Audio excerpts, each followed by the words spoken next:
I watched her laugh. That same tilt of the head, that coy giggle I once thought impossible to resist. Now I sat hidden in the shadows of a dim booth, half a glass of whiskey in my hand, realizing it had always been an illusion. Nothing about it was sincere. She was performing again, giving her attention to whichever man caught her eye this month. Tonight it happened to be the one across from her. Sharp blue suit, self-assured posture, twirling his wine as if he owned the room. Owned her. Maybe he did. The envelope in my grip felt heavier than paper had any right to. Smooth edges, a line of ink inside that would end the charade. No more pretending to be a devoted husband. No more fake smiles for photos. No more deceiving myself. No more coming home to her hushed, "I love you." Her phone buzzed face down on the table as I watched her lean closer, fingertips brushing his across the wood, lips curling into that perfected smile. Bold, shameless, right in public. Worse, they sat in our spot, booth 17 at Caravo's, the place where I'd once dropped to one knee and asked her to be my wife. The place we toasted our 5th anniversary, where I swore forever. Now she was there with him, laughing, spinning her glass like the lead in a cheap soap opera. I didn't flinch when the waitress passed. "Excuse me," I said, slipping the envelope into her hand. "Could you give this to the woman in the red dress, booth 17? She nodded, no second glance, just like Rachel had once taken my heart without hesitation. I leaned back, waiting for the moment. Rachel's smile faltered when the letter hit the table. Her fingers paused, eyes darting, sensing me. She opened it, manicured nails sliding the edge. The first 3 words, "petition for divorce," landed like a hammer. She stiffened, color draining, the act crumbling in slow motion. Her date bent closer, whispering words I couldn't hear, but I knew that expression. Panic. Eyes wide, breath uneven. She felt me there, my presence slicing the air like a cold blade. I rose, drained my whiskey, and our eyes locked. Recognition struck. First the man she'd married, then the one she'd betrayed. I smiled, not the warm grin of our wedding day, but something harder, final, like a door slamming shut. I saw the exact second she remembered that night 2 months earlier when she swore she was working late. Her phone, still synced to our cloud, uploaded a photo by mistake. Her legs tangled with his in a dingy hotel room, cheap wine on the nightstand, his hand gripping her throat. That was the night I stopped being her husband. Tonight I became something else. Rachel bolted upright, eyes frantic. "Jason," she hissed, sharp, slicing through the restaurant noise. The man beside her turned, smug, as if I were just a pathetic footnote in their story. I simply nodded. "Enjoy your evening," I said, voice calm, almost amused. "Drinks are on you. Call it a celebration." Then I walked out without looking back. Let them choke on the fire they'd built. Outside, the night air struck cold, cutting clean. I lit a cigarette, the first in years, feeling the habit crawl back to life. Strange how betrayal revives the pieces you buried for love. My phone buzzed. A message from Rachel. "What the hell do you think you're doing?" I ignored it. Let her rage. Let her plead. The divorce was real. And for the first time in years, so was my freedom. The buzzing went on all night. Calls, texts, voicemails shifting from anger to begging to silence. I didn't answer. Not because I couldn't, but because I knew her voice might still make me want to believe. That part of me had to die tonight. I drove aimlessly, city lights streaking past like fading memories. I ended up at the beach we used to walk in the early days, her barefoot in the sand, pretending to shiver so I'd pull her close. I once thought those moments were real. Now I wondered how many were rehearsed. I got home near midnight. The house dark, empty, a mirror of what our marriage had become. At 12:41 a.m., the front door slammed. I sat on the couch, steady, collected. "You're out of your mind," she snapped, heels striking the tile. "A public stunt. A divorce letter at dinner. Are you serious?" I didn't turn to her. "You and your boyfriend looked like you were enjoying yourselves. Don't do this, Jason." "I'm not doing anything," I said flatly. "Just giving you what you wanted." Her purse hit the floor, anger flashing in her eyes. You don't even know the truth. Oh, I know enough. Photos. The timestamps. The hotel bills. The late nights that weren't spent at the office. You think I'm blind? Her face twisted, jaw tight. It was a mistake. How many mistakes, Rachel? 10. 20. Every Thursday and a few Fridays. That's not a mistake, that's a pattern. Silence. She collapsed into a chair, fight draining from her face. But then her eyes hardened, sharp and calculating. You were never enough, Jason. Always buried in work, always exhausted. You stopped looking at me like I mattered. And there it was, the twist, the gaslight, the textbook narcissist script. I felt the last traces of affection shrivel inside me. You should have just said you wanted out. Could have respected honesty. Her lips curved into a cruel smirk. But you wouldn't have begged. That stung like a slap. I stepped back, realizing how completely I had misread the woman I married. You're sick, I muttered, turning toward the stairs. Her laugh followed, sharp, bitter, poisonous. You'll regret this. No one will ever love you like I did. I paused on the steps, looked back once. God, I hope not. Later I heard her crying. Maybe it was genuine. Maybe it wasn't. I didn't care. I had finally stopped caring. And that was the most powerful feeling I'd had in years. By morning, her side of the closet was stripped bare. Her presence erased as if she had never lived here. I brewed my coffee black, the way I had before her. I'd only started sweetening it for her. My phone buzzed. A message from her mother. I'm sure this is just a misunderstanding. Talk to Rachel. You two can fix this. I didn't respond. Let them cling to illusions. I was done pretending. I had been a background character in my own story too long, while her desires took center stage. That morning, I chose to clear away the remnants of the false life we called a marriage. I gathered every trace of her. Perfume bottles, carefully framed wedding photos, sentimental notes scribbled more from habit than love. All packed into a box. Not to destroy, just to remove. Burning them would mean I still cared. I didn't. By midday my phone buzzed again. An unknown number. You humiliated her. You didn't have to do that. No name, but I knew it was him. Her lover. I stared at the message, heat rising. I wanted to fire back with venom, to remind him I held the photos, the receipts, the proof to rip apart their lie. Instead I typed just one line. Tell her next time to pick someone smarter. Then I set my phone down, exhaling the last of my anger. That night I met my brother Matt for a drink. We hadn't seen each other in ages. My life too tangled in her chaos to make time for much else.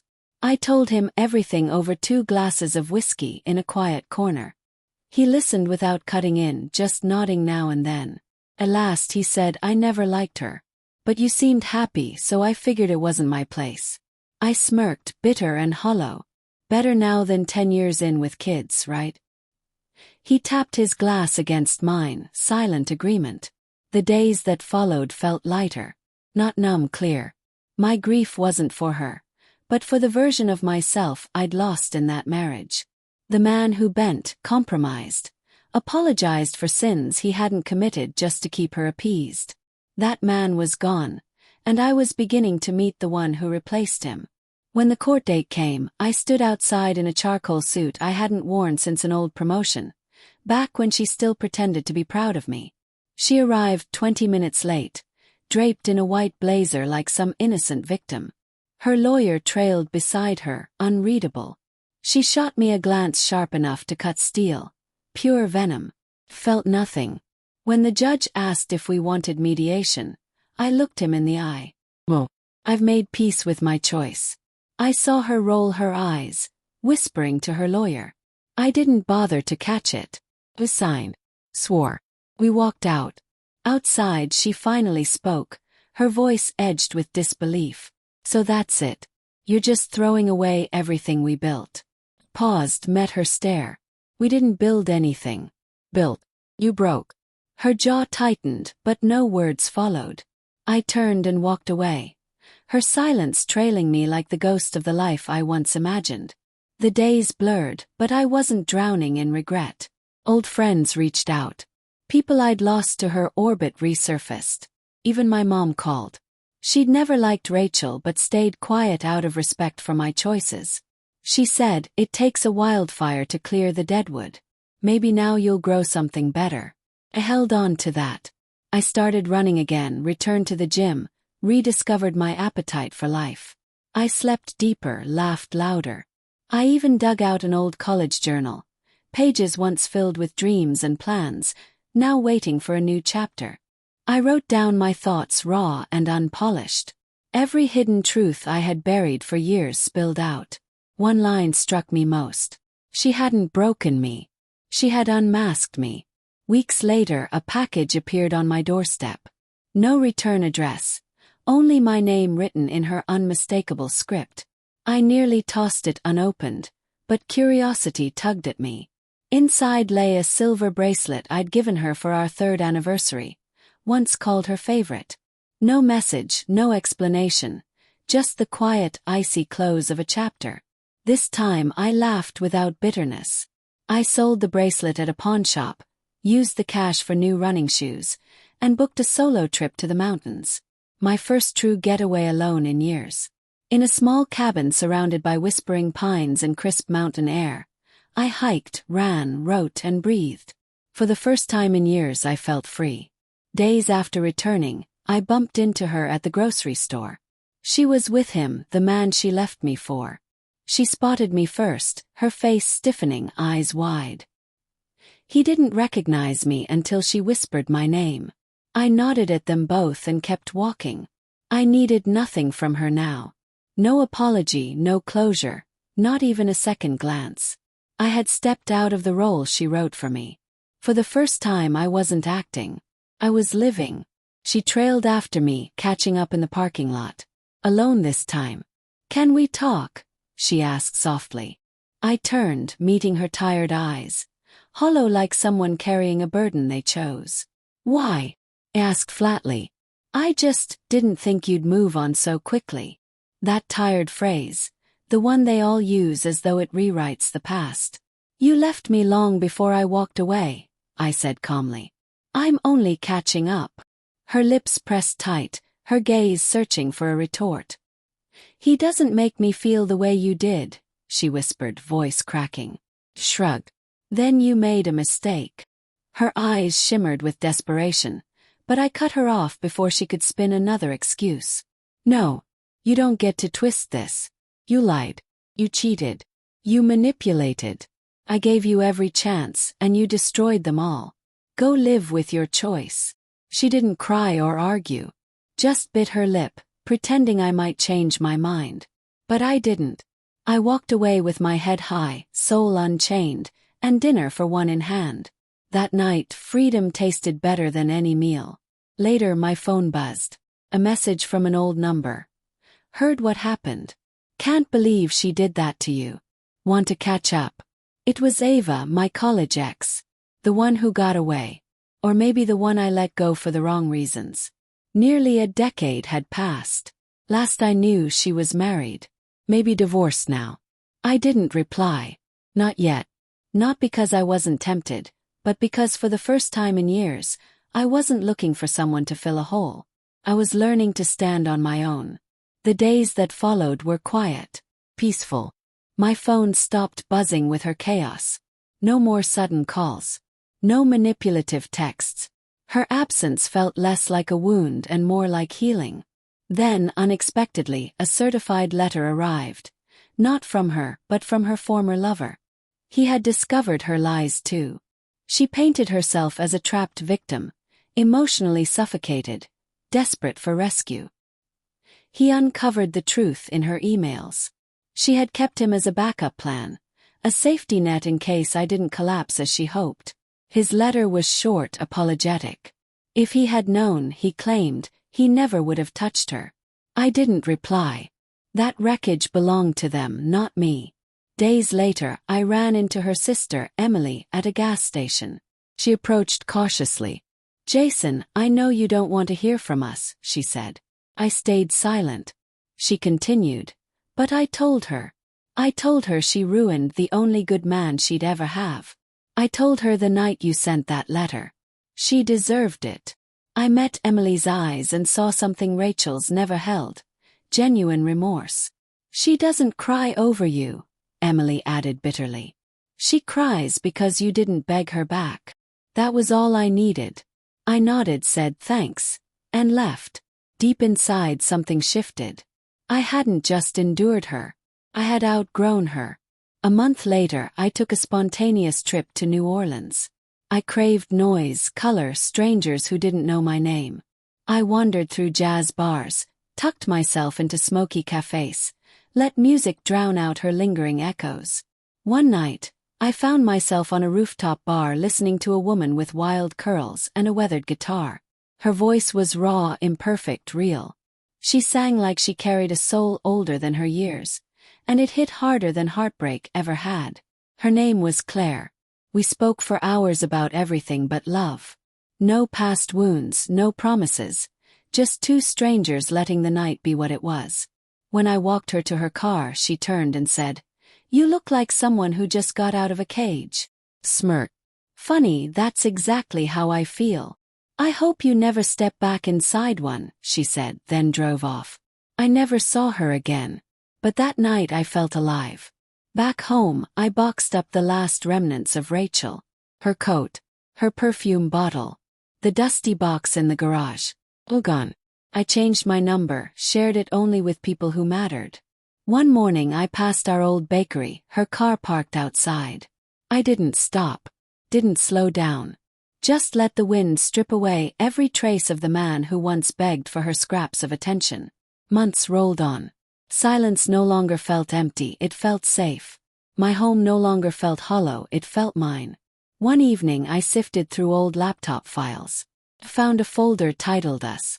Photos, videos, keepsakes I once clung to like lifelines. Without hesitation I erased them all. Gone in seconds like the love we faked.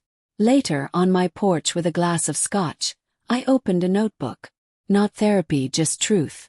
I wrote that I had loved her, that I gave her everything, that some days I wanted us more than I wanted to breathe. But I also wrote that she destroyed it with every lie, every dismissive glance, every half-hearted kiss after giving her whole self elsewhere. And then I wrote the lessons I earned. Never beg to be chosen. Never settle for crumbs from someone feasting behind your back. Never let anyone mistake loyalty for weakness. I folded the page, tucked it away with the things that remind me who I am. Not who I was with her, but who I became without her. This story began with a dinner. It ended with a letter. And in between was a man who lost everything, only to discover himself again. She can cling to her lies, her lover, her hollow victories. I have something far greater.